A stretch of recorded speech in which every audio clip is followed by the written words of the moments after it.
Hello, Ricky video. I just woke up and they changed Shadow Force. It's something at least what people kinda hoped for in the last video where I showcased what the stats looked like in game. And yeah, it went from 100 energy to 90 energy. Some people thought it was like generally a placeholder and would be completely changed. Here we get like minus 10 energy, which I think is fair. Might still be a little bit too bad, to be honest, for like especially like the kind of move that it should be. But yeah, at least we go into the right direction with this. I don't think it will get changed another time. Some people said, oh wow, Shadow Force is going to be so good because you're going to be able to hit it even through shields, because that's how it works in the main series games. Unlikely. Like, it's super unlikely that this would be implemented into the game, at least not at the current time, because you would have to find something into the code for that prior already. This is something which I wouldn't expect them to code in like a few seconds and just do a small update and it would be all in there.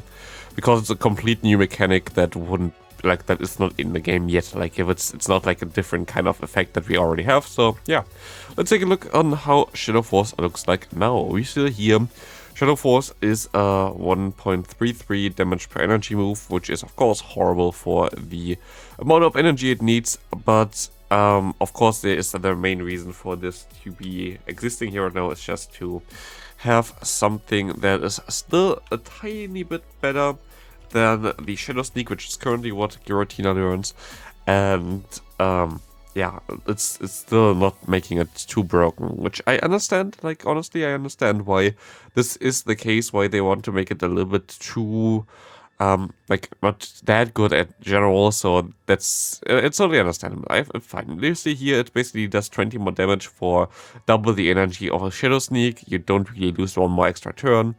And it's definitely way better than 100 energy, because the actual issue with 100 energy as well is that you would be able to always need 104 energy, because you cannot get directly to 100 energy, of course, with Shadow Claw, because Shadow Claw is 8 energy per turn, and you would end up at 104 at the end of the day, so it would be even more energy than it even says there, because you go for to waste basically prayer already. But yeah, with this one now, you have it at 90 energy, which is definitely better in several occasions.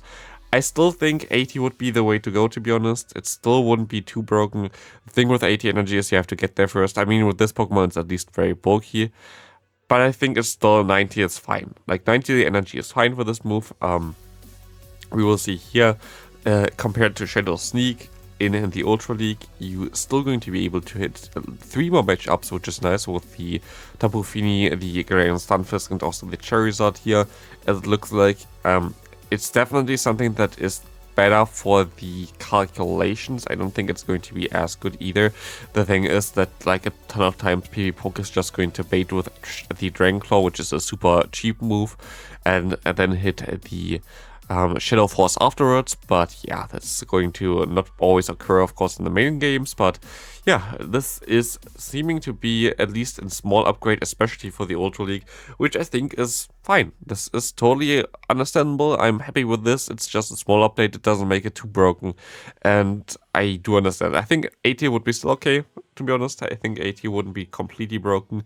You still have hard walls like Obstagoon or Scrafty in there, but it's still fine with this one, as we can take a look as well now in the Master League, which is going to have the same here again. First Shadow Sneak, then Shadow Force. We will see that we only win one more matchup, which is going to be Groudon, which is still a decent matchup to win, to be honest, but it doesn't really benefit too much from it. But again, it was already very good here.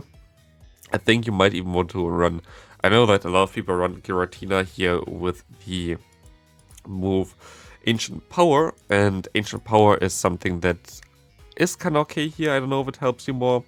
It does actually help you more, because it wins you against Togekiss and Gyarados, so I guess for the Master League you don't actually want to run this move. You can still run the move, but I don't think it actually helps you too much.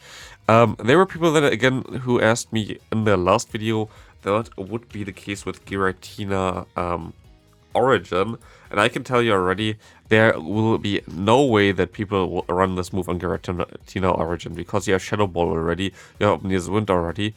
This thing would be just a hard downgrade to Shadow Ball, so there's no way that people would run this move on Giratina Origin.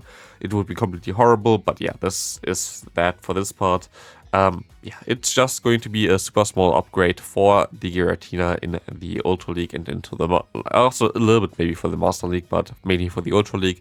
And I think that's fair. So that's going to be it for the video. Thanks for watching. See you next one. Have a great rest of your day. Bye.